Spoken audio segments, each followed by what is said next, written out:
Nous avons donc 3 intervenants cet après-midi qui vont s'asseoir s'ils le souhaitent. Un plan de table ou pas? Non, faites comme vous voulez. On se mettra sous nous.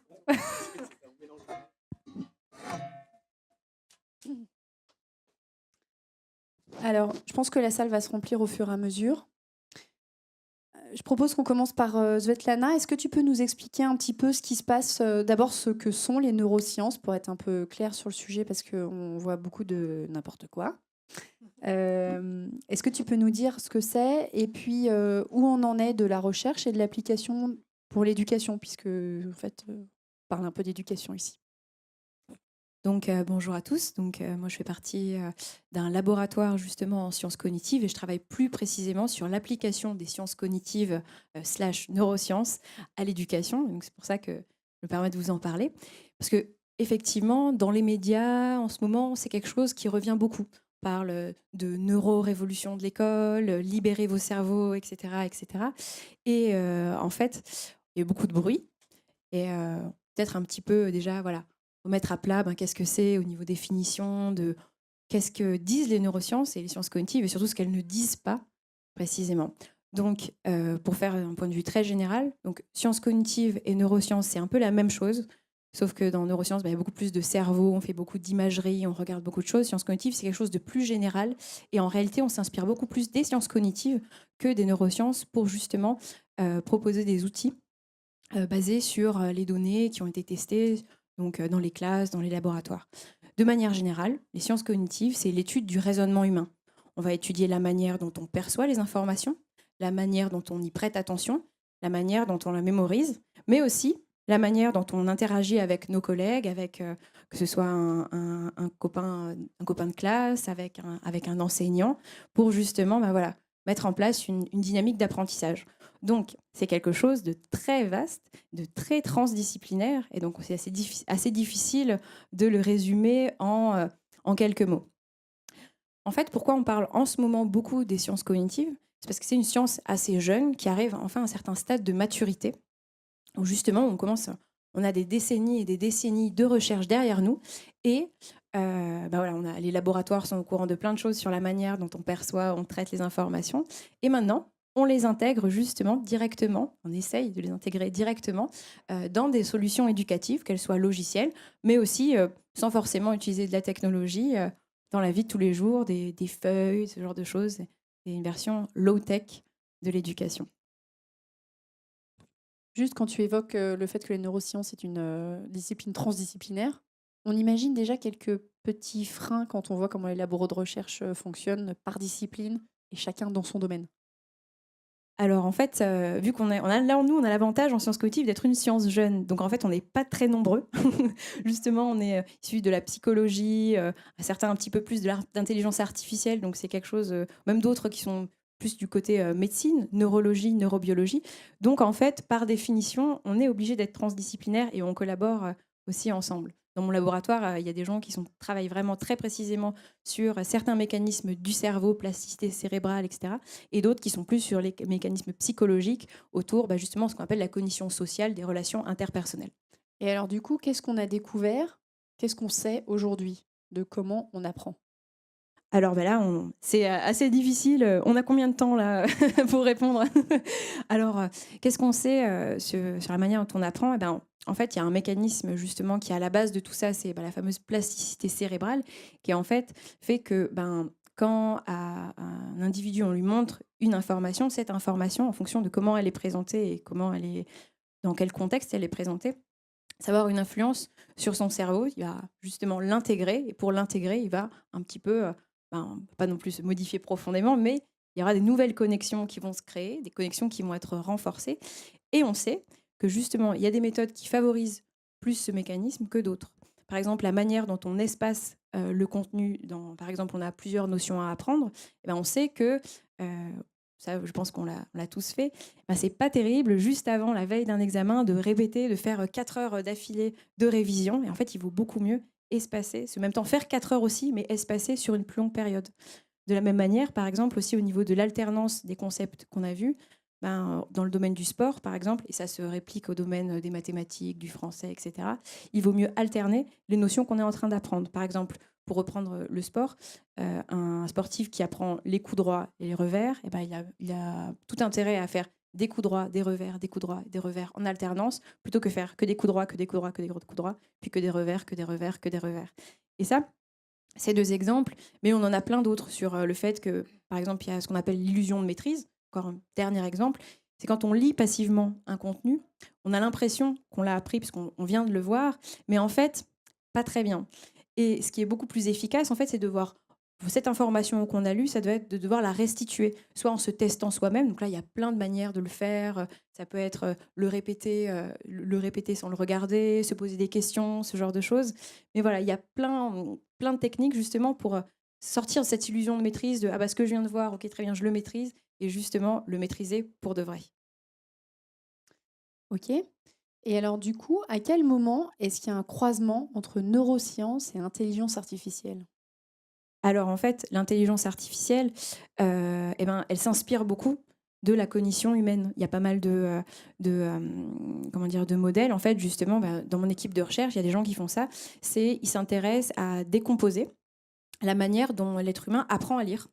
Et en fait, pour essayer justement de reproduire ce fonctionnement-là, ils le font par exemple sur ordinateur. Ils font un modèle, peut-être certains d'entre vous connaissent, avec des probabilités bayésiennes, où en fait, ce qu'ils font, c'est qu'ils essayent de, voilà, ils essayent de dire, bon alors au niveau de l'œil, comment l'information peut être perçue, ça doit être comme ça. Donc on va faire une première couche du modèle de l'intelligence artificielle comme ça. Ensuite, au niveau de la mémoire, comment ça peut avoir lieu, etc. On refait une deuxième couche de modèle, et ainsi de suite. En fait, on fait comme ça un modèle qui essaie de reproduire l'intelligence humaine. Et en fait, de faire cet exercice-là, ça permet d'en savoir plus justement sur la manière dont on fonctionne. Si on arrive, avec nos hypothèses de recherche, à imiter le comportement d'un humain, on peut se dire « Ah, cette théorie, elle est peut-être juste ». Et à l'inverse, quand on n'y arrive pas, on se dit qu'on s'était peut-être un petit peu trompé. Du coup, ça veut dire que quand on a compris comment le cerveau apprenait, on peut mieux apprendre derrière. Comment est-ce que le lien se fait dans la classe? Alors ça, tout simplement par l'expérience. En fait, il y a les pédagogies, maintenant on peut les tester. On a des méthodes scientifiques, en fait, justement statistiques, en fait, pour comparer, par exemple, la méthode A, la méthode B, laquelle permet le mieux d'atteindre un certain objectif. Voilà, l'objectif, ça peut être large, en fait. Ça peut être, par exemple, mieux comprendre, mieux segmenter un mot en son. Par exemple, dans le mot chapeau, justement, les 2 syllabes, on va voir entre la méthodologie A et la méthodologie B, laquelle permet de mieux accéder à ces sons. Et bien là, on va comparer, on va mesurer avant et après pour 2 groupes. Un groupe qui aura utilisé la méthodologie A, un groupe qui aura utilisé la méthodologie B. Et à la fin, on pourra dire, en fait, pour cet objectif-là, c'est cette méthode-là qui est la meilleure. Et du coup, où est-ce qu'on en est entre les travaux de recherche, ce que les laboratoires de recherche ont trouvé? Enfin, je sais qu'un laboratoire de recherche qui trouve, non, il continue à chercher toute sa vie, mais des fois, trouve quand même des trucs. Ça arrive. Et l'utilisation par les sociétés. Parce que la semaine dernière, il y avait Educatech, Educatis. Quand on écoute les sociétés, 100% font de l'intelligence artificielle. Ah alors là, comme d'habitude, en fait, il y a toujours un temps de transition entre ce qu'on sait en laboratoire et l'application justement dans la société à des outils par exemple, notamment pédagogiques. Et là, effectivement, pour venir d'un laboratoire et pour voir justement, parce qu'en ce moment, je suis dans un projet de R&D où justement, on développe un outil qui se base sur des résultats scientifiques et on va le tester en classe ensuite dans l'Académie de Grenoble auprès de 800 enfants. Et en fait, il y a un écart incroyable entre les pédagogies qui sont utilisées en classe et les données en fait qui sont en laboratoire. Et ça, c'est vraiment quelque chose, d'un côté, qui est un petit peu naturel, puisqu'au départ, il n'y a que quelques personnes en laboratoire qui sont au courant, donc l'information ne va pas ensuite se diffuser auprès des 60 millions de Français, c'est normal, ça prend son temps. Mais je pense aussi qu'il manque, on n'a pas encore structuré justement ce transfert des connaissances depuis les laboratoires vers des outils pédagogiques utilisés en classe. Là, on est en train de le faire. Ça a déjà été fait plusieurs fois, mais c'était des initiatives individuelles et pas encore une initiative systématisée au sein d'une structure dédiée. Du coup, est-ce que tout ce qu'on entend dans la presse, c'est un petit peu quelque part de l'imaginaire? Alors, c'est pas forcément de l'imaginaire complètement. Il y a une petite base de vrai, mais il y a beaucoup d'extrapolation. Par exemple, dans le domaine des jeux vidéo. Alors là, un support pédagogique aussi, donc qui fait beaucoup de bruit. Donc ça, c'est vraiment mon domaine de recherche. Et là, je lis tout, effectivement, tout et son contraire dessus. Soit c'est quelque chose qui rend les enfants violents, addicts et idiots, soit c'est quelque chose qui fera d'eux les super-humains de demain. Donc effectivement, tout est affaire de nuances et il y a beaucoup de bruit. Il y a eu il n'y a pas longtemps, quand j'en parle, généralement, en conférence, on me dit beaucoup, ah mais oui, la neuroéducation, Idriss Aberkane, etc. Alors non, ça ce ne sont pas c'est pas les sciences cognitives en laboratoire, pas du tout. Et il y a encore du chemin à faire avant que ce soit encore diffusé. Ok, alors du coup, justement, Claire. Bonjour. Bonjour Claire. Bonjour à tous. Donc, est-ce que vous pouvez nous expliquer ce que Belin fait? Tout à fait. Alors, moi, je vais vous parler, non pas en tant qu'enseignante, même si je l'ai été, mais en tant qu'éditrice scolaire et parascolaire. Et pour répondre donc à cette question, qu'est-ce qui est nouveau en éducation? Alors, j'ai préparé un petit PowerPoint. Pardon. Et voilà. Et donc, plus particulièrement, la question suivante. Donc, les neurosciences cognitives dans les apprentissages. Alors, je vais pas du tout parler d'intelligence artificielle, comme ça on sera en phase. Et j'attends. Désolée. Non, pas de problème.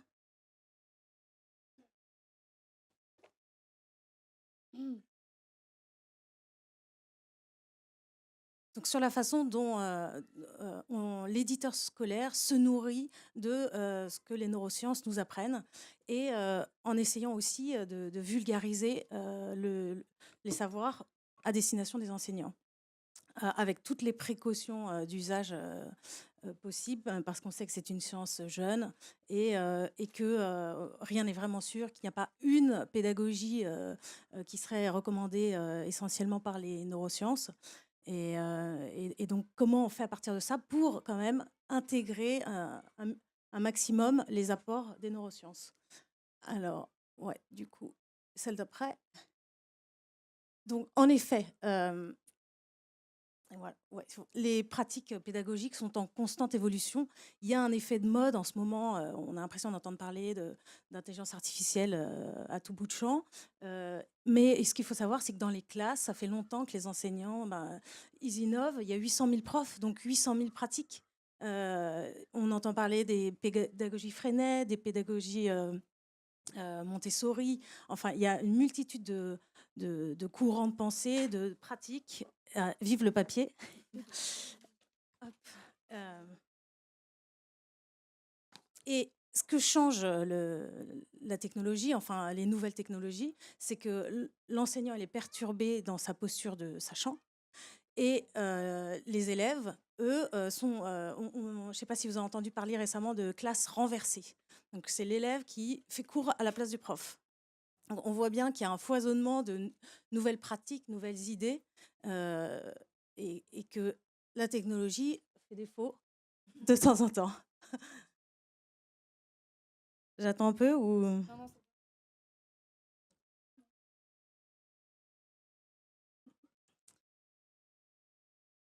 Et alors, dans ce contexte, on peut dire que la mission de l'éditeur est renforcée. C'est celui qui guide sur le chemin de l'école.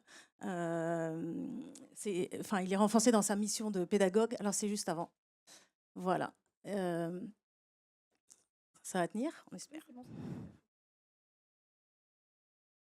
Et voilà. Après, on peut faire celle. Voilà, et celle d'après. Voilà. Et qu'il ne faut pas céder donc au chant des sirènes, en imaginant les professeurs hologrammes faisant cours devant des amphis, une salle comble, et se rappeler ce que l'histoire nous dit. Quand la télévision est arrivée, on a tout de suite imaginé que ça y est, on n'avait plus besoin d'enseignants, les classes allaient être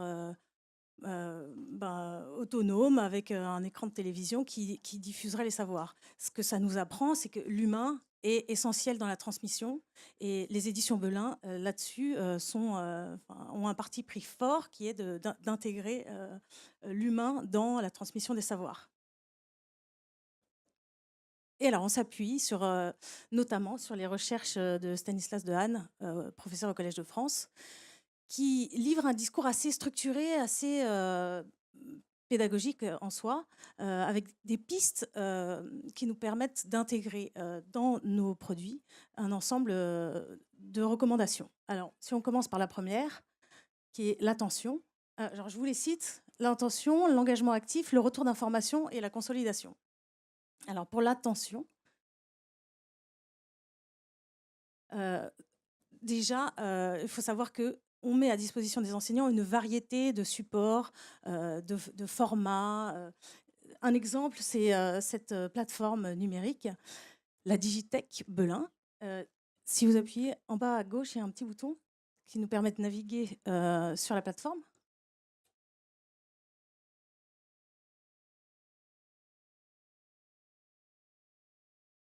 Et alors, vous allez voir une multitude de formats. On a des exercices, des vidéos, des animations. Donc là, l'idée, c'est que pour favoriser l'attention des élèves, l'enseignant va avoir à sa disposition une multitude de matériaux pour éveiller l'attention. Donc là, un exemple de vidéo historique avec une exploitation pédagogique. Là, la Digitech, c'est le cadre des BRNE. Exactement. Donc, c'est une plateforme qui est accessible à tous les enseignants avec leur adresse académique. Exactement. Accessible Merci de le gratuitement. rappeler. Voilà. Sur la slide d'après, vous allez voir une animation extraite également de la BRNE, où on a essayé de varier, encore une fois, le support d'apprentissage. La naissance de Vénus, voilà, donc c'est une étude picturale avec des points d'intérêt, et l'élève va pouvoir survoler sur les points d'intérêt, faire des focus pour garder son attention sur un point en particulier.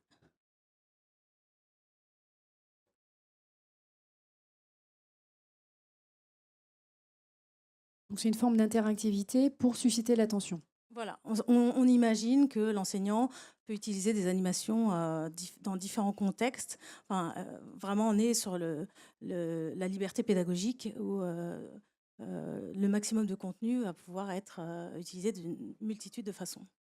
Alors, Ok. ça c'était pour l'attention, mais c'est pas terminé. Et alors, je vous ai apporté de la pâte à modeler. Parce que justement, et c'est ce que Svetlana disait bien en introduction, le numérique c'est bien, mais c'est pas tout. Donc on a un petit kit qui permet de favoriser les apprentissages et la motricité fine notamment. Donc pâte à modeler, autocollant, tout ça c'est pas à jeter avec l'eau du bain. Ça fait partie intégrante des éléments dont l'enseignant va avoir besoin également pour développer ses capacités d'attention. Alors, du coup, là, on était sur le cycle 3 avec la plateforme. Là, on est toujours sur le cycle 3 Non, avec la pâte à en modeler. effet, donc c'est plutôt TPS, PS, plutôt maternelle. Donc, du coup, vous travaillez sur l'ensemble du cycle éducatif. Exactement. Alors, deuxième pilier, c'est l'engagement actif. Et donc là, l'idée, c'est de développer la curiosité des élèves. Et pour ce faire, il faut bien connaître le profil cognitif de l'enfant. Donc, on est en train de travailler, ça va bientôt sortir, sur une plateforme qui permet de détecter le profil cognitif et linguistique de l'apprenant. C'est Philippe Révy, qui est orthophoniste et formateur en sciences cognitives, qui a établi cette grille à partir de 8 fonctions cognitives que vous avez là: l'attention, la mémoire, l'orientation, le raisonnement, le langage oral, écrit, les compétences transversales et la perception. Donc là, si un élève a ce diagramme en guise de représentation de ses fonctions cognitives, il va savoir qu'il faut travailler sur le langage écrit, le langage oral, et que, par exemple, la mémoire, représentée par l'éléphant, est plutôt satisfaisante à son stade d'évolution. Parce que oui, là aussi, l'enseignant pourra choisir, avant 12 ans, de travailler sur les faiblesses des enfants, et après 12 ans, de plutôt renforcer les acquis. C'est deux points vraiment importants. Donc, ça veut dire que l'enseignant va avoir une cartographie de son élève. Exactement. Et l'élève aussi va avoir une cartographie de son profil. C'est une très bonne question, justement. C'est peut-être pas nécessaire de mettre ça dans la main des enfants, mais en tout cas, de vulgariser pour l'enseignant les points sur lesquels il va pouvoir travailler avec ses élèves et gérer ainsi l'hétérogénéité de sa classe avec des outils numériques performants. Du coup, j'imagine que le but du jeu, c'est de proposer, par exemple, pour le raisonnement logique, je clique dessus et je vais avoir des exercices. Exactement. Tout à fait, des exercices de remédiation pour acquérir une meilleure acuité sur les compétences qui font défaut. D'accord. Et donc là, c'est la collection PEPS. Exactement. Ok. Merci. Non, mais dites-moi si je peux faire votre pub avec plaisir. C'est parfait. Faites ça très bien. Alors, euh, Donc, on récapitule. On avait l'attention, voilà, l'engagement actif, l'engagement L'enga- actif, parce l'engagement qu'un actif. cerveau passif n'apprend et pas. maintenant l'information. Le retour d'information ou le feedback, donc ça consiste en une restitution immédiate. Quand on attendait des semaines que les enseignants corrigent nos copies, ça ne devait être pas très bon pour nos apprentissages. Là, grâce à des outils numériques, on peut valider rapidement l'acquisition de savoir. Là, si vous cliquez en bas à gauche aussi, vous avez un petit exercice, un exemple de ce qui peut être fait pour donner un retour immédiat à l'enfant en fonction de sa réponse. Alors, c'est peut-être un niveau 1 de ce qu'on peut faire sur le retour d'information. Et il faudrait imaginer, et on travaille là-dessus, sur des niveaux un peu plus approfondis, avec plus de matière et plus des modèles plus développés encore. Donc ça, on le trouve dans quelle collection? Les cahiers connectés. D'accord. Donc, c'est une plateforme, donc, par rapport à ce que disait Svetlana aussi en introduction, c'est une plateforme où on fait que se tester, on peut se tester en permanence. Et donc ça, justement, c'est très bien aussi pour avoir un état des lieux de ce qu'on connaît. Et la recherche dit que c'est bien a priori. Ouais, merci. C'est bien ça. Voilà. Alors, dernier point, donc la consolidation. Comment faire pour maximiser la mémoire? On a publié aux éditions Belin l'ouvrage d'Éric Gaspard qui donne pour les collégiens des pistes, des clés justement pour bien utiliser son cerveau. Il part de ces trois points qui est la mémoire efface. Par défaut, c'est pas comme sur un ordinateur, clic droit, mettre à la poubelle, ça se fait tout seul. Donc c'est embêtant. Le cerveau n'est pas multitâche. Et enfin, le cerveau se reconfigure sans cesse. Alors, ce dernier point, c'est fantastique parce que ça enlève toute la fatalité du monde que pourrait porter un élève en échec scolaire. C'est un vrai message d'espoir pour lutter contre toutes ces présupposés d'enfants qui disent de toute façon je suis nul en maths, j'y arriverai jamais. Et ben si justement tu peux y arriver et les techniques de consolidation sont possibles. Alors, pour rassembler toutes ces initiatives, j'ai le plaisir de vous annoncer la sortie du label Belin edX, qui va regrouper du coup toutes ces choses que l'on fait. Alors, Belin edX, qu'est-ce que c'est? C'est à la fois un observatoire d'usage, parce que la richesse vient du terrain, la richesse vient de nos 800 000 profs qui donnent des cours à des millions d'élèves partout en France tous les jours. Et que là, l'éditeur, Belin Éducation, il est dans sa posture d'éditeur qui va détecter les pépites, mettre en avant les meilleures solutions et les faire passer à l'échelle. Et parce que tout l'enjeu, c'est ça, c'est de passer à l'échelle. Et pour passer à l'échelle, on a donc un observatoire d'usage, un laboratoire innovant, voilà. Un laboratoire qui a une expertise séculaire. On fait des livres depuis 1777. Donc on a une expertise, on a un lien avec les enseignants. Et donc, on aimerait tisser un maillage plus profond encore avec la recherche cognitive, avec l'ensemble des EdTech, d'où notre présence aujourd'hui. Et donc, s'ouvrir ainsi à l'innovation. Et je vous invite à aller voir les balbutiements de cette démarche qui sont sur le blog digitech-belin.fr, où on essaye de recueillir des paroles de profs, des paroles d'experts sur le sujet pour construire ensemble l'éducation de demain. Et j'aimerais finir par les paroles de Stanislas Dehaene, que j'ai beaucoup citées, qui dit la chose suivante: les sciences cognitives ne prescrivent pas de méthode unique d'enseignement. Elles peuvent par contre contribuer à évaluer scientifiquement l'efficacité des méthodes existantes. Et c'est ce que vous disiez en introduction. Voilà. Merci de votre attention. Donc du coup, Belin, ce que vous faites, c'est beaucoup créer du lien entre le laboratoire de recherche, parce que là, Belin edX, en fait, ça nous fait penser à TEDx. Il y a un lien ou pas trop? Pourquoi pas, oui, très bien, ça me va comme lien. Non, mais dans l'idée, en fait, vous allez faire des événements avec en mode conf ou Vous aimeriez?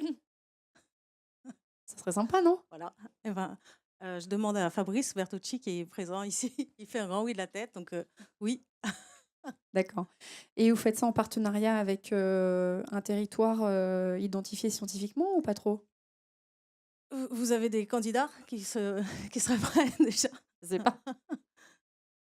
Non, je pose la question. Voilà, en la fait, hein, vocation, pour c'est vraiment savoir. D'accord. de s'inscrire sur tout le territoire avec toutes les bonnes initiatives ou tous ceux qui voudraient bien contribuer à faire partie du mouvement. Donc on peut vraiment inviter tout le monde à aller sur le blog et voir ce qui se passe. Par exemple, ce serait déjà un bon début. D'accord.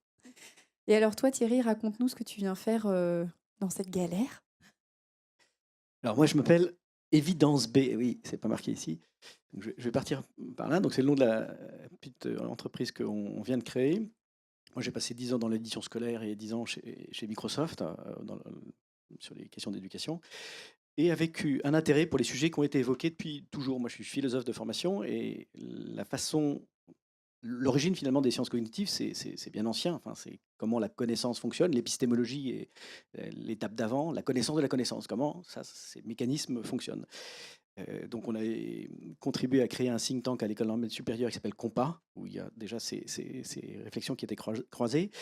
Et du coup, Évidence B, je dis un mot sur le nom de cette entreprise, parce que j'en parle jamais et que ça n'a pas tellement d'intérêt, mais là, dans le contexte, ça peut avoir un intérêt.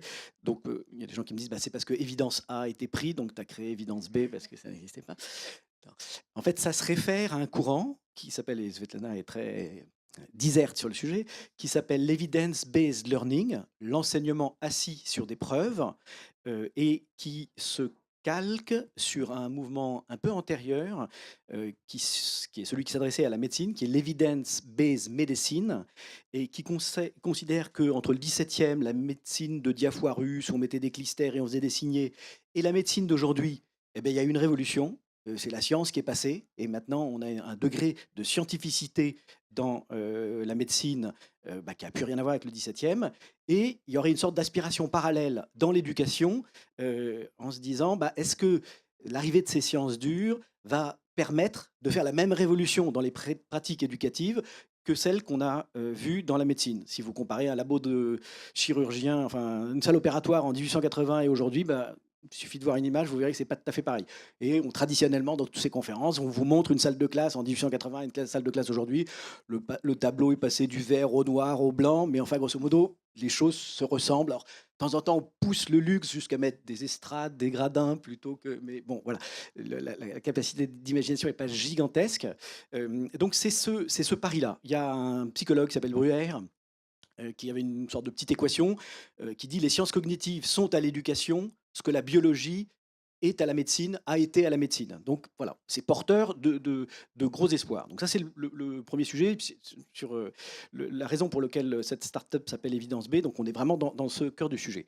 Ayant dit ça, je reboucle avec le titre de la conférence. On a dit quoi de neuf dans l'éducation, etc. L'éducation, voilà, c'est de l'Antiquité jusqu'à aujourd'hui, c'est une préoccupation de toutes les civilisations, de transmettre à ces populations le maximum de ce qu'on peut transmettre.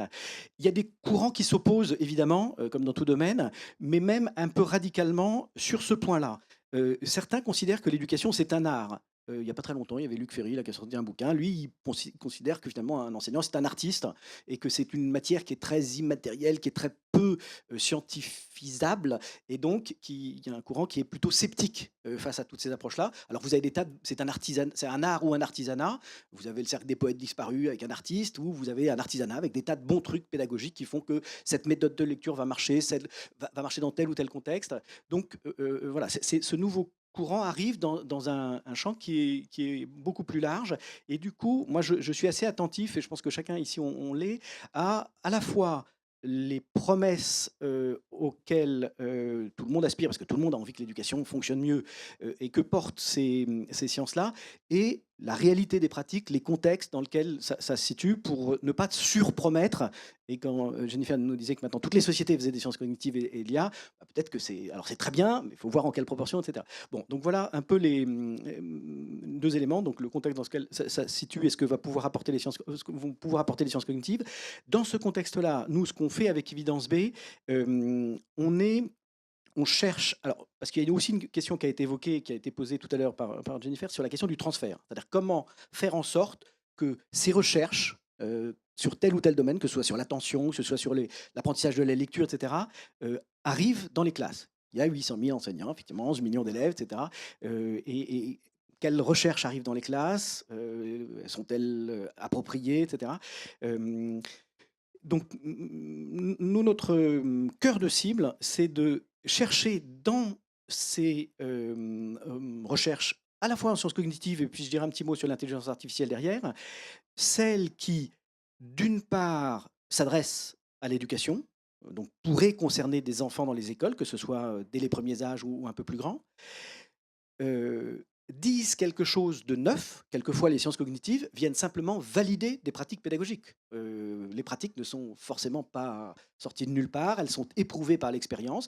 Et quelquefois, les sciences cognitives ou l'un ou l'autre des versants des sciences cognitives, les neurosciences, etc., viennent valider. Il y a eu ces débats cornéliens sur les méthodes de lecture, syllabiques, semi-syllabiques, globales, etc.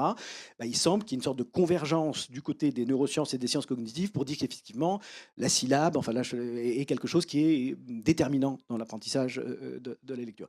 Donc, quelquefois, elles viennent clarifier des débats. Nous, on a fait un petit module sur les phrases complexes, ce qu'on appelle les phrases enchâssées. Si vous allez sur Messenger, sur Facebook, c'est gratuit. Donc, vous mettez @evidenceb.eu et vous aurez le petit test de profilage et des petites questions.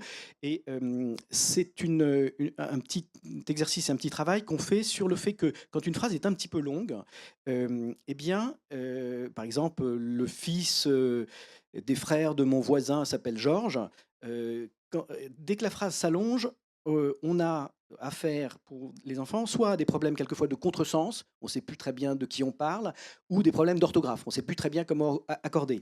Or, la grammaire qu'on enseigne encore de façon assez massive en France, c'est une grammaire logique qui est linéaire, alors que ce qu'ont montré, enfin ce que trouvent les chercheurs qui travaillent sur ce domaine, c'est que finalement le cerveau fonctionne de façon enchâssée, il n'aime pas avoir plein de choses en mémoire, donc il met entre parenthèses, et c'est comme ça qu'il faut gérer les problèmes d'accord. C'est un peu abstrait comme question, mais du coup, chez Évidence B, nous, on va chercher des sujets sur lesquels, à la fois, on parle d'éducation, à la fois la question d'éducation est une question qui pose problème et sur lequel les théories ne sont pas totalement tranchées. La pratique des enseignants n'est pas complètement stabilisée. Dans ce cas de la grammaire, vous avez une opposition entre une grammaire qui est appelée générative et qui est plutôt faible dans les pratiques, qui est issue de Noam Chomsky, et de la grammaire logique qui est pratiquée quasiment partout dans les classes. Et donc là, on va dire, attention, comme sur les méthodes de lecture, peut-être que sur la grammaire, ça vaut le coup de porter attention à tel ou tel type de courant pédagogique qui, a priori, sont égaux quand ils débattent ensemble, mais l'apport des sciences co va permettre de discerner l'intérêt à choisir l'un plutôt que l'autre. Et puis, troisième domaine, et alors nous, on se focalise là-dessus, il y a des domaines où il y a plutôt même des micro-domaines sur lesquels les enseignants constatent qu'il y a des difficultés pour les enfants à apprendre et maîtriser tel ou tel élément, soit certains enfants, soit tous différemment. Par exemple, oui.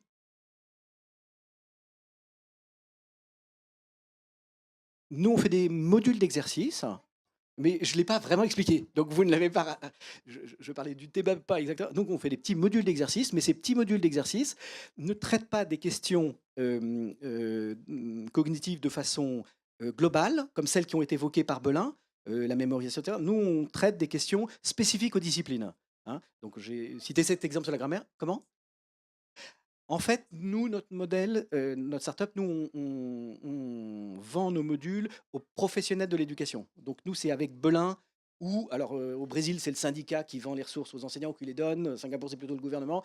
Nous, on offre ces petits modules, mais encore, du coup, on ne couvre pas du tout tout. On ne couvre que des petits domaines, là où on considère qu'effectivement, à la fois, on apporte quelque chose qui est important pour l'éducation, qui n'est pas enfoncer une porte ouverte, et, c'était mon troisième point, qui aide à résoudre une vraie difficulté d'apprentissage. On a du mal à apprendre la division, ou des enfants, par exemple, ont du mal à apprendre 7 fois 8 plus que 6 fois 4. Enfin, ça peut être très, très ponctuel. Donc, c'est sur ces questions très ponctuelles que nous, on va apporter des remèdes. Et ensuite, on vient les plugger dans des ressources qui, elles, couvrent une totalité d'un programme. Parce que, encore une fois, les sciences cognitives n'ont pas forcément des choses à dire sur la totalité d'un programme ou des choses pertinentes sur la totalité d'un programme. Donc voilà un peu. Peut-être un mot juste sur les IA, parce que je voulais rebondir par rapport à ce qui était dit tout à l'heure. Ce qui nous intéresse, nous, on commence à brancher, on a un partenariat avec l'INRIA et avec le Jussieu, le Lipsis, sur des algorithmes. Même chose, on est très empirique. En fait, c'est pas de façon générale qu'on va mettre de l'intelligence artificielle, mais ce qui est intéressant dans l'intelligence artificielle, c'est presque aussi l'opposé des sciences cognitives. Les sciences cognitives ou les neurosciences, elles déplient un mécanisme d'apprentissage. Elles cherchent à comprendre, à force d'IRM, de toutes sortes d'études, comment les enfants apprennent, où est-ce qu'ils bloquent, etc. L'IA, elle marche sur des traces numériques, des datas, c'est ce monde des données.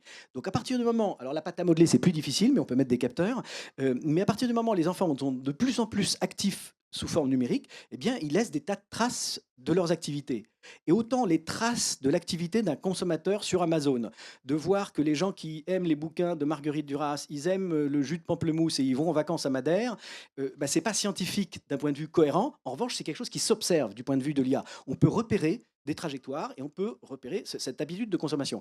L'intérêt aussi de l'IA dans l'éducation, c'est de repérer comme ça des choses qui sont non prouvées, presque non prouvables, mais ou en tout cas dans un premier temps qui ne le sont pas, et de détecter que les enfants qui se comportent comme ci ou comme ça ou de telle ou telle manière, ils ont réussi à résoudre tel ou tel problème. Donc c'est un complément. Enfin, j'ai envie de dire c'est deux approches qui peuvent être très complémentaires, toujours avec cet objectif de personnaliser l'apprentissage, de faciliter pour l'enseignant du coup la gestion d'une classe très hétérogène en donnant à chaque élève en fonction de son profil. Et alors, du coup, en termes de produits, entre le chatbot sur Messenger que tu nous indiques et que je pense que vous devriez aller voir parce que c'est hyper intéressant, et l'intelligence artificielle, comment tu lis les deux concrètement dans une salle de classe pour un enseignant? Alors, nous, on est une start-up toute jeune, on a été créé en juillet, donc voilà. Et vous faites déjà plein de trucs. Il y a eu des appels à projets du ministère sur l'intelligence artificielle et l'éducation, donc on a des projets bientôt avec Belin, d'ailleurs on est en discussion, mais Claire ne le sait pas forcément, avec Atier, avec Nathan, enfin avec des éditeurs, et puis avec le gouvernement de Singapour. Donc sur les maths cycle 2, donc on a un certain nombre de modules d'activité qu'on prépare. Encore une fois, c'est alors, généralement, ça a toujours le même profil. C'est-à-dire vous avez toujours un test de profilage, une batterie de questions qui permettent d'identifier, compte tenu de ce que nous disent à la fois les didacticiens et les cogniticiens, un peu les 3 ou 4 profils de difficulté ou profils d'apprenants par rapport à une notion. Donc on a d'abord un petit test. Ensuite, vous avez des parcours en fonction de ce test. Et ces activités étant faites sous forme numérique, les traces laissées par les enfants qui font ces parcours, c'est là que viennent se brancher les deux algorithmes pour le moment qu'on utilise. Et ils viennent soit recorriger les parcours, donc il y a un travail qui est interne pour nous, c'est-à-dire on modifie même les parcours qu'on va générer, ou vont modifier les parcours qui sont proposés aux élèves. C'est comme ça qu'il y a un complément. L'IA arrive plutôt derrière quelque chose qui est déjà préconçu par des cogniticiens, mais des didacticiens aussi. L'importance de la connaissance d'une discipline est cruciale pour nous. J'ai tendance à dire l'apport des Sciences Co est un petit pourcentage. On cherche, nous, à surtout pas le gonfler trop, le mettre là où vraiment on a un travail de preuve qui a été fait sur... voilà. Vous êtes à la croisée des chemins, en fait. On est sûrement à la croisée de tous les chemins qui mènent à la connaissance et au bonheur. Au moins. Et alors, du coup, vous qui êtes venu ici écouter ce qui se faisait en termes de neurosciences pour l'éducation, est-ce que vous avez des réactions? Est-ce que vous avez envie de partager des expériences, des trucs à nous raconter?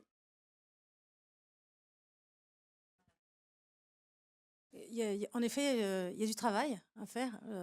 Et c'est sans doute aussi au niveau du cahier des charges des programmes. À quel moment on peut introduire...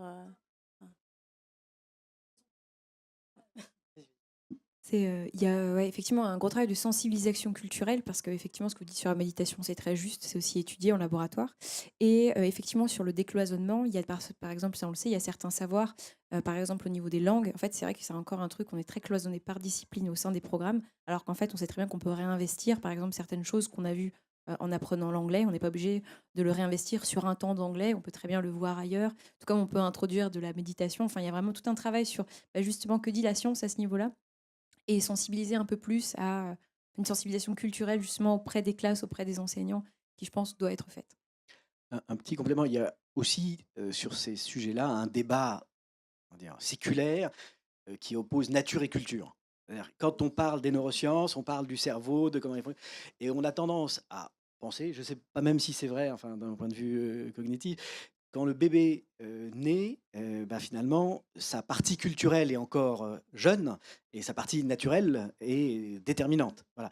Et donc, du coup, ce que disent les neurosciences sur les premiers apprentissages, c'est comme ça qu'on arrive à voir que le sens des nombres, dès quelques jours, est présent, peut-être même moins, dans le cerveau des enfants. Enfin, il y a des tas de compétences. Et donc, c'est effectivement des disciplines qui disent beaucoup de choses sur les premiers âges parce que, effectivement, on a bah, l'enfant avec son cerveau qui va découvrir le monde et à mesure qu'il grandit, tous les aimants culturels viennent compléter bah, ces mécanismes d'apprentissage. Souvent, quand on parle de ces sujets-là avec des professeurs des écoles, donc ils entendent les différents arguments, les différents types d'activités, etc. Mais il y a toujours d'autres biais qui viennent complexifier. C'est-à-dire l'enfant a peut-être tendance à apprendre comme ça, à réagir comme ça, mais s'il n'a pas mangé au petit déjeuner, s'il s'est battu avec son petit frère, si, etc. Ensuite, tout le contexte psycho, socio, culturel vient rendre toujours plus riche et plus complexe cette situation pédagogique. Donc c'est clair que en fait, ces sujets traversent tous les âges. En revanche, on ne dit pas forcément la même chose, et suivant qu'on s'adresse à des adultes ou à des adolescents. Voilà, l'adolescent a en plus toutes sortes d'autres mouvements qui viennent perturber simplement les seules facultés neurologiques. Enfin, je sais pas, bon. En tout cas, c'est ça le pari des evidence-based, c'est de dire, n'ayez pas peur de savoir comment ça fonctionne et on aura tout à gagner à savoir comment ça fonctionne. Ensuite, on ne va pas faire du mécanisme, c'est pas du positivisme, c'est pas simplement parce qu'on sait que on a observé que telle ou telle connexion fonctionnait bien dans tel ou tel contexte ou avec tel ou tel exercice, que c'est absolument vrai de façon de toute éternité dans tous les cas, etc. En revanche, de le savoir, voilà, permet de mieux faire fonctionner l'ensemble. Donc c'est une science qui n'est pas, ne dit pas tout, mais ce qu'elle dit n'est que intéressant. Enfin, voilà.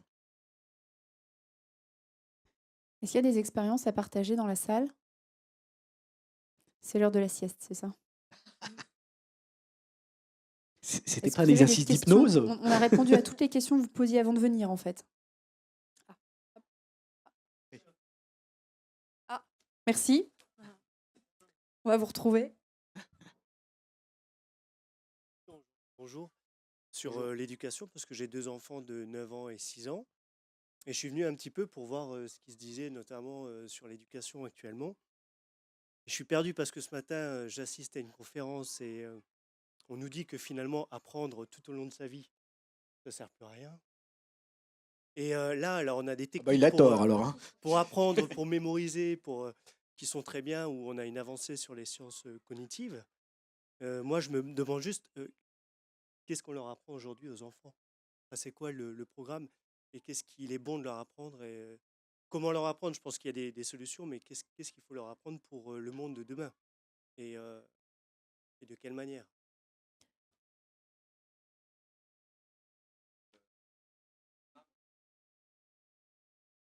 Il y avait donc Nicolas Sadirac de l'école 52 qui était 42 pardon, qui était là et qui disait justement que apprendre tout au long de sa vie, non pas que ça ne servait à rien, mais qu'en gros, aujourd'hui, les connaissances qu'on était en train d'apprendre à nos enfants, ou que même nous, on apprenait, les machines, les ordinateurs, l'intelligence artificielle savaient le faire.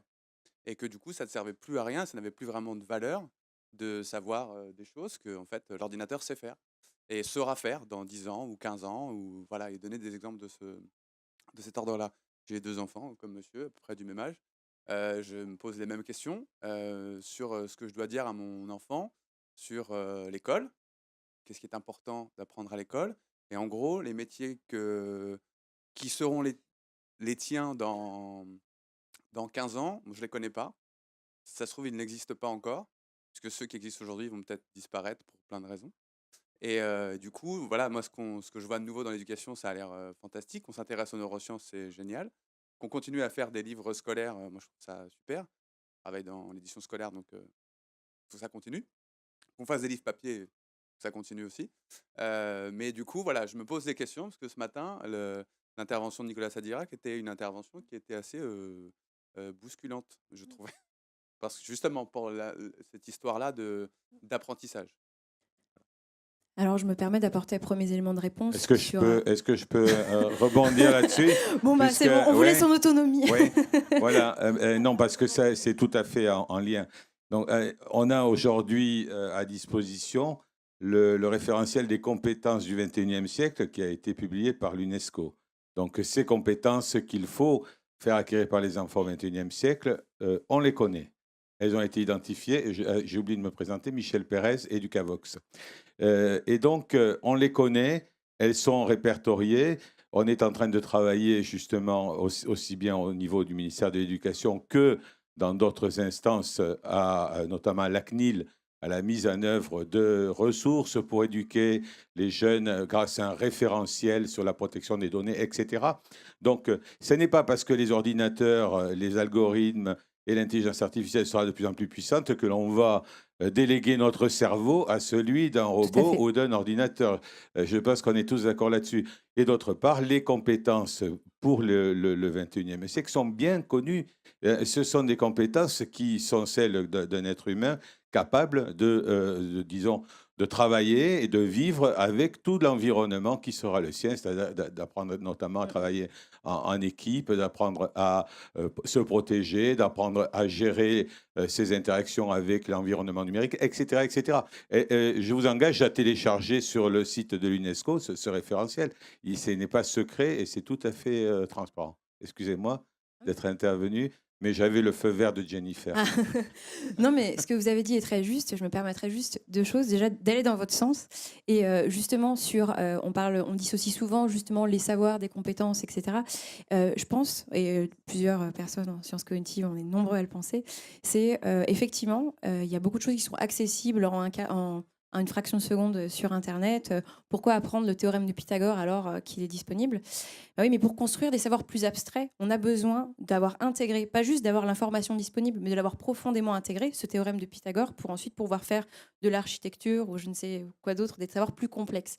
Et d'avoir juste la formule sur Internet, ça ne nous permet pas de l'intégrer. Parce que vous pouvez, le temps que vous sortiez, déjà en termes de compréhension, là, ce n'est pas le même niveau d'intégration. Et en plus, si vous ne maîtrisez pas ça, le temps que vous allez chercher l'information sur Internet, que vous tapiez théorème de Pythagore, si tant est que vous sachiez que c'est ça dont vous avez besoin, puisque vous ne l'apprendriez plus si toutes les machines savaient tout, etc., etc., ben, ça prend vachement plus de temps que de le savoir, d'avoir instantanément l'information en mémoire. Première chose. Et deuxième chose, effectivement, sur les compétences du 21e siècle, on parle beaucoup de l'école du 21e siècle. Effectivement, les compétences qui sont mentionnées, en fait, ça s'apparente beaucoup en sciences cognitives à ce qu'on appelle les fonctions exécutives. C'est être capable d'être flexible, de passer d'un système de croyance à un autre, de changer sa stratégie en fonction des nouvelles informations qui nous arrivent et de mettre à jour un petit peu tout ce qu'on croit en fonction de ce dont on a besoin, etc. Et là, je parle juste que d'une compétence, mais il y en a une dizaine à peu près et qui sont assez bien documentées et qui se recoupent avec ce qu'on sait en laboratoire. Et en fait, on parle beaucoup de l'école du 21e siècle. Mais à mon sens, si on doit actuellement un petit peu transformer l'école, pas forcément la transformer profondément, mais l'améliorer profondément par contre, c'est pas parce que la société change, etc., les métiers de demain arrivent, etc. C'est simplement parce que l'école n'a jamais profondément pris en compte la cognition des enfants. Et c'est maintenant qu'on a beaucoup d'informations qu'il faut prendre ça en compte pour justement les préparer à demain. Est-ce que ça répond à vos inquiétudes? Non. Ah, faisons venir Sadirac, qui va venir en opposition complète avec ce qu'on raconte. Pardon. Un complément, alors je tente un complément. Pour avoir entendu Sadirac dans un autre contexte, donc j'étais pas là à la conférence de ce matin, lui il met l'accent, c'est-à-dire qu'il y a trois mondes parallèles là, qu'on a évoqués. Celui des compétences, celui de l'intervention de Sadirac et celui du curriculum traditionnel. L'obsession de Sadirac, c'est de dire si on n'est pas motivé, on va pas retenir. Donc on jette tout le monde dans une piscine à l'école 42 et on va auto-apprendre sur un projet qui vous motive parce qu'on va le dessiner soi-même. Lui, c'est une forme empirique de description de l'éducation qui est aussi appuyée par des sciences co. C'est-à-dire que les sciences co, elles vont vous dire, si vous êtes motivé, vous allez retenir, vous allez apprendre. Donc, voilà. Alors, ensuite, il dit principalement ça et ça très fort. Mais ce n'est pas tout de l'éducation. En revanche, ce n'est pas idiot. Ensuite, sur la question de l'articulation entre les connaissances et les compétences, c'est vrai que... moi, je serais assez critique, mais je ne vais pas le faire ici parce que j'y ai contribué pendant 10 ans en faisant le lobbying chez Microsoft sur les compétences du 21e siècle, etc. Donc, il y a toutes sortes de raisons pour lesquelles on a tout d'un coup maintenant bien mis en lumière l'ensemble de ces compétences. qui sont là aussi pas contestables. Savoir travailler ensemble, avoir de la créativité, savoir collaborer, savoir, enfin, toutes ces compétences-là. Bon, il y a une forme de bon sens professionnel. Quand on les lit, on se dit, bah oui, c'est sûr que si on travaille tout seul dans son coin à répondre à un examen le jour du bac, tout seul dans son coin, bah, il y a une dimension qui manque. Donc les compétences du 21e siècle mettent l'accent sur cette deuxième dimension, et elles ont raison, et c'est vrai aussi, mais c'est pas contradictoire avec le premier. Et le troisième élément, qui est ancestral, des Grecs jusqu'à aujourd'hui, et ça c'est ma conviction, et c'est ce que Svetlana vient de rappeler, c'est pas parce que Michel Serres explique que tous les savoirs du monde sont sur Internet et qu'effectivement ils sont à un clic, que on va pas les apprendre. C'est-à-dire que apprendre à apprendre, ça n'est pas rien apprendre. C'est parce qu'on sait des choses qu'on sait les trouver. Et plus encore, moi je crois, j'ai une formation de philosophe, je pense que la connaissance culturelle de la culture profonde de chaque civilisation et voilà ce qui va faire que on va être plus intelligent que les machines s'il y a de l'IA, ou qu'on va être avec un esprit critique plus riche et plus complexe face à cette complexité. Donc ces matières traditionnelles, enfin sans parler des maths, de la physique, parce que tout ça c'est des chercheurs qui font des maths, qui font des algos, etc. Donc chacune des disciplines traditionnelles, elles sont encore plus, j'ai envie de dire, importantes. Alors qu'on les apprenne mieux, avec plus de motivation, de façon plus ajustée, sans se casser le nez sur une équation qu'on n'arrive pas à résoudre, grâce à l'aide des sciences cognitives, voilà, c'est ma conviction. C'est-à-dire qu'on va mieux aider le plus grand nombre à en savoir plus sur chacun de ces domaines, mais surtout pas les oublier. Juste une petite anecdote, ces dernières années, dans les grands groupes, là, les GAFAM, etc., il y avait toute une sorte de pression pour expliquer que le code, c'était ça qu'il fallait apprendre. Donc, vous n'avez pas parlé, mais tout le reste, ça ne servait à rien. Il faut apprendre le code parce que le monde est numérique, donc c'est ça. Et donc, je voyais un de ces chercheurs en Angleterre là, qui était à fond derrière cette idée. Et donc, c'est évidemment très important d'apprendre le code parce que tout est numérique et de savoir comment ça fonctionne. Je ne critique pas cette absurde. Et donc, je lui disais, oui, mais enfin, c'est embêtant parce qu'un autre élément des systèmes éducatifs, c'est on dit, bah, les enfants sont beaucoup à l'école et puis la surcharge, enfin, je veux dire, ce qu'on leur inflige en nombre d'informations dans une seule journée, donc c'est une question de rythme biologique des enfants. Donc si vous rajoutez une discipline de plus, bah, il faut en supprimer une parce qu'on ne peut pas empiler sans arrêt des nouvelles disciplines. Alors le chercheur passionné du code, etc., me dit oui, non mais bien, j'ai compris, oui, enfin, on peut supprimer par exemple, je veux dire, laquelle on supprime, on peut supprimer l'histoire. Et voilà, donc voilà, je me suis dit, bah, il n'a pas compris grand-chose, et puis du coup ils ont eu le Brexit, et puis voilà, mais donc... Je crois qu'il y avait une question par là-bas.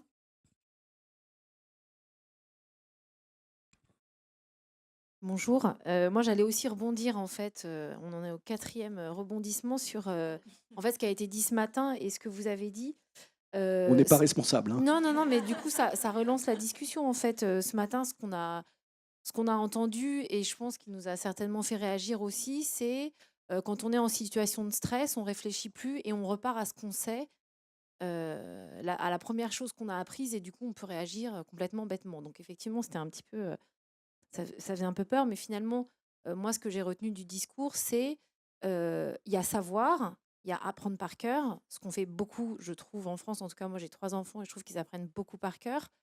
Je leur souhaite pas forcément de faire des études de médecine où ils vont devoir apprendre encore plus par cœur. Mais il y avait vraiment une grosse question et un gros sujet sur la créativité. Et moi, ce qui m'intéresserait de savoir, c'est que disent les neurosciences, les sciences cognitives sur comment développer la créativité de nos enfants. On vit dans un monde qui est plein d'adversités et on se dit finalement, bon, ils apprennent par cœur, pas par cœur, c'est une chose, mais comment développer leur créativité et qu'est-ce qu'il y a de nouveau dans l'éducation, dans le développement de la créativité des enfants? Ah bah, c'est toi, alors. C'est moi, voilà. Alors, déjà, donc, c'est une très bonne question. C'est justement la créativité. Donc, c'était effectivement une des compétences du XXIe siècle qui avait été identifiée. Et quand je disais aussi, je parlais des fonctions exécutives, de la flexibilité cognitive. En fait, cette flexibilité cognitive, c'est un peu enfin peut-être pas mais un des très grands précurseurs de cette créativité. Parce que justement, face à l'énoncé d'un problème, faire preuve par exemple de créativité pour résoudre ce problème, ça va être justement essayer justement de faire le tri parmi ces premières idées qui arrivent. Et on sait que voilà, les premières idées, ça a été justement étudié en laboratoire, ne sont pas forcément ni très créatives, ni très pertinentes. Et justement, passer ces premières, être flexible pour justement laisser passer ces premières idées et ensuite aller partir plus loin sur ça. La flexibilité cognitive, c'est quelque chose qui se construit beaucoup dans les jeunes années, justement, par la pédagogie des parents. Le fait d'avoir une pédagogie, alors il ne faut pas que ce soit ni trop strict, l'enfant qui est dans sa boîte et qui n'en sort pas, mais à l'inverse, la totale liberté, le mythe un peu de l'enfant autoconstruit qui explore tout seul, bah, c'est pas ça non plus en fait qui permet de favoriser la créativité. En fait, c'est d'avoir un cadre souple qui lui permet justement d'avoir une norme par rapport à laquelle il se définit et qui lui permet ensuite bah, voilà, d'aller explorer, questionner, ce genre de choses. Et par exemple, ça c'est aussi quelque chose qu'on retrouve. Là, c'est pas forcément un entraînement pour développer la créativité, mais ça on le remarque chez quasiment tout le monde. Vous serez beaucoup plus créatif si on vous donne une consigne avec un cadre que si on vous dit allez hop, partez. Par exemple, si on vous dit vous devez faire un dessin avec 7 éléments de dessin, vous devez l'intégrer. Vous ferez des choses beaucoup plus créatives que si on vous donne une toile blanche. Je ne sais pas si j'ai répondu à votre question. C'est pas vraiment ma spécialité, la créativité, c'est très vaste. J'essaie de vous donner ce que j'avais en tout cas.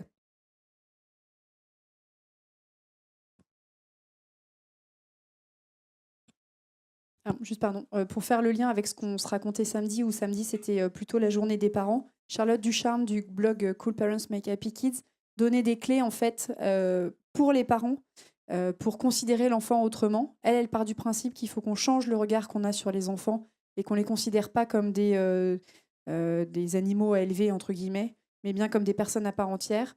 Le fait d'être hyper optimiste et de voir ce qui est bien fait dans la journée et pas la montagne de ce qui est mal fait, et d'avancer pas à pas, petit à petit, et au fur et à mesure, sur ces 3 piliers-là, elle pense qu'on peut changer les choses et créer un environnement favorable qui, du coup, va développer la créativité des enfants. Voilà, bon, c'était juste pour faire le lien et que vous retrouvez sur Educavox bientôt. Deuxième question. Je rebondis pas là, cette fois je passe à autre chose. J'entends bien qu'il faudrait changer l'école, ce serait bien de changer par rapport à ce qu'on a appris. Et je me demande juste ce qu'on fait pour les enseignants. Alors je vois que j'ai vu, si j'ai bien compris ce que Claire nous proposait, qu'il y a déjà des choses qui sont proposées pour les enseignants, mais je parle par rapport surtout à la formation des enseignants, parce que si les neurosciences nous font changer le regard sur l'éducation et sur les enfants, et que tout le monde, parents, société, ministres, comprennent qu'il faut changer quelque chose dans l'école, qu'il faut un petit peu moderniser l'école, je pense qu'il faut aussi bien orienter les choses au niveau de la formation des enseignants. Et justement, est-ce que les neurosciences, est-ce que d'autres endroits, d'autres personnes pensent voilà, vraiment aller dans ce plan-là, quoi. Deux éléments de réponse, mais je pense qu'il y a le monsieur d'Educavox qui pourra vous apporter des vraies réponses de l'intérieur du système. Les deux éléments. D'abord, vous avez un ministre, effectivement, en ce moment, qui est très acquis à ces questions-là. Et Stanislas Dehaene, qu'il était évoqué tout à l'heure, qui a la chaire de neurologie au Collège de France, on a l'agence qui s'intéresse aux questions d'éducation. Et donc, lui, il s'intéresse à la question que vous avez posée, celle de la formation des enseignants. Donc, il y a une volonté politique assez claire d'essayer, que ce soit dans les SP ou dans les différents dispositifs de formation, d'amener au mieux ces différents éléments. Ensuite, ça c'est une des manières d'agir par rapport à la diffusion de ces savoirs. Le second, auquel moi je crois beaucoup, c'est ce que fait Claire et ce que font les éditions Belin. C'est-à-dire que les outils pédagogiques, les enseignants ont une formation initiale, pas une formation continue il y a un plan canonique de formation, mais ils y vont pas régulièrement, etc. Donc, et donc les outils pédagogiques qu'ils ont, c'est finalement une forme de continuité de cette formation tout au long de la vie. Et du coup, c'est pour ça que nous, on a choisi de discuter avec les petits modules, avec justement ces acteurs qui vont dans les classes.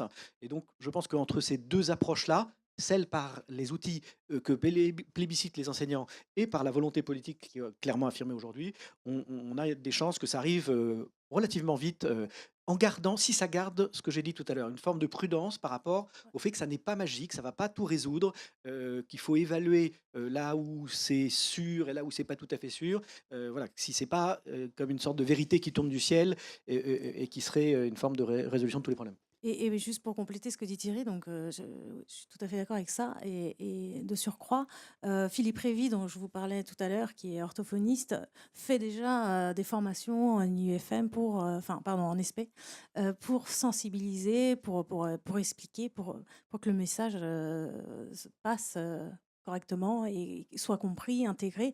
Mais enfin, toute la difficulté, c'est que, comme on l'aura compris, il n'y a pas une méthode. Ça doit être injecté, diffusé à travers des formes multiples. Et donc, c'est là aussi qu'il est difficile d'avoir aussi un recul pour dire c'est complètement intégré. Ou, enfin, voilà. Après, ça, c'est Je tout pense le que travail M. Pérez a mettre des en choses à place. dire.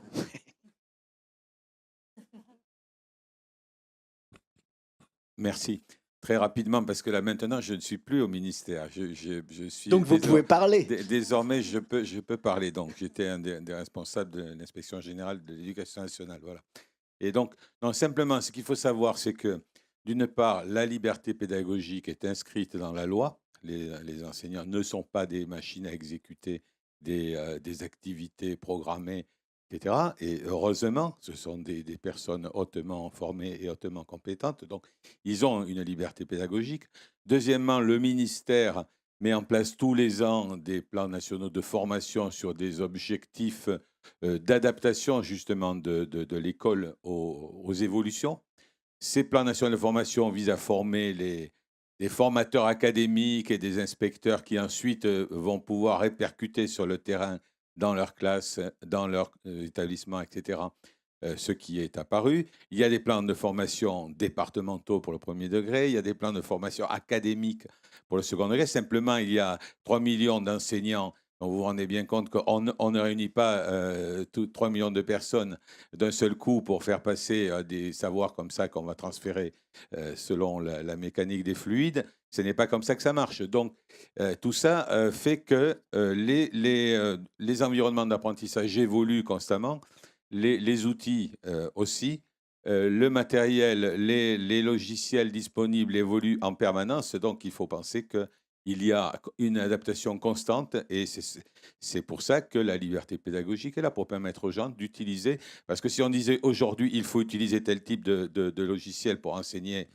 telle question de mathématiques ou de français, eh bien, dans 3 ans, ce logiciel serait devenu obsolète ou ne serait même plus adapté aux nouvelles machines ou elles proposeraient autre chose. Et donc, il faut pouvoir être fluide, souple et créatif. Alors, c'est difficile, mais enfin, je crois que notre pays s'est donné comme objectif de former des enseignants au plus haut niveau. Il faut leur faire confiance.